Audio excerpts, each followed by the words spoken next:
जय माता दी, जय माँ कामाख्या। ओम ह्रीं बगलामुखी सरदुष्टानां वाचम मुखम पदम स्तभ्यम जिह्वाम किलय किलय बुद्धि विनाशाय हिनीं ओम फट। माँ बगलामुखी का अनुष्ठान रात्रि के प्रथम प्रहर समाप्त होने पर आरंभ करना चाहिए। रात्रि पर ही करना है, दिन में नहीं करना है। अधिकतर मनुष्यों को यह ज्ञान नहीं है कि मां बगलामुखी का अनुष्ठान कब होता है। अब ज्ञान नहीं होने की वजह से जो इसके जप करने के ठेके लेते हैं, तथा कथित पंडित, पुजारी या ब्राह्मण इनके ठेके लेते कि हम 1.25 लाख जप करेंगे, यह अनुष्ठान वो सब दिन में करते हैं, रात में नहीं करते हैं। जबकि मां बगलामुखी का अनुष्ठान चाहे हवन किया जाए, चाहे जप किया जाए, वह रात्रि के प्रथम प्रहर समाप्त होने पर, प्रथम प्रहर में भी नहीं, प्रथम प्रहर समाप्त होने के बाद में आरंभ करना चाहिए। और चूंकि मां बगलामुखी यानी पीतांबरा मां 10 महाविद्या में से एक महाविद्या है, इसलिए यह हमेशा गुरुमुखी होती है। बिना गुरु मुख के इसका अनुष्ठान नहीं करना चाहिए और नहीं जप करना चाहिए। कोई फल प्राप्त नहीं होगा या अनिष्ट हो सकता है। और चूंकि 10 महाविद्या में से एक महाविद्या होने की वजह से यह देवी तंत्र की अधिष्ठात्री देवी कहलाती है।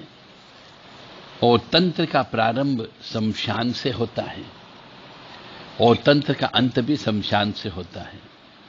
और जहां पर शमशान शब्द जुड़ जाता है, वहां पर बलि देना अनिवार्य होता है। हम देखते हैं, अधिकतर सुनते भी हैं कि बगलामुखी का अनुष्ठान करवा दिया, 1 लाख का अनुष्ठान हो गया, 60,000 का अनुष्ठान हो गया, और उससे कोई फर्क नहीं पड़ता। नुकसान, उल्टा नुकसान होता है। कई बार बिजनेस चलते चलते और ज्यादा बर्बाद हो जाता है, उसके ऊपर चोरी हो जाती, डकैती हो जाती है, इनकम टैक्स डिपार्टमेंट की और अन्य डिपार्टमेंट की रेड डल जाती, तो ताले डल जाते और धंधा चलते चलते फैक्ट्री बंद हो जाती है। तो कोई भी ऐसा कार्य न करे जो आपकी ज्ञान के बाहर हो, और किसी के बहकावे में आकर के इन 10 महाविद्या का अनुष्ठान नहीं करें।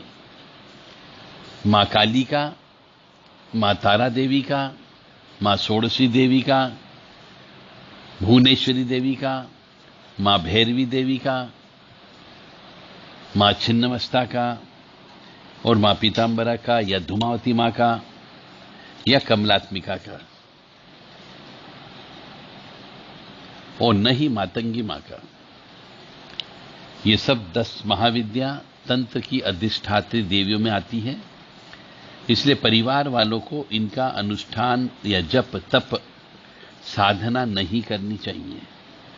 और मां बगलामुखी के बारे में जो हवा उड़ाई जाती है तथाकथित पंडितों के द्वारा, पुजारियों के द्वारा, या फिर जप करने वाले, ठेका लेने वाले मनुष्यों के द्वारा, या अनुष्ठान करने वालों के द्वारा, कि मां बगलामुखी के मंत्र से शत्रुओं का नाश हो जाएगा।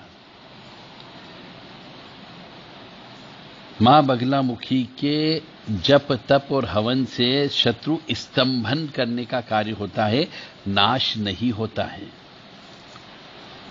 शत्रुओं को रोकना है तो मां बगलामुखी तंत्र से बड़ा कोई भी तंत्र नहीं है।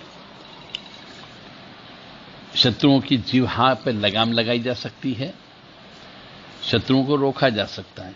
जैसा कि इनके मंत्र से पता लगता है कि ओम ह्रीं, वो रीम शब्द नहीं है, ये भी ध्यान रखें।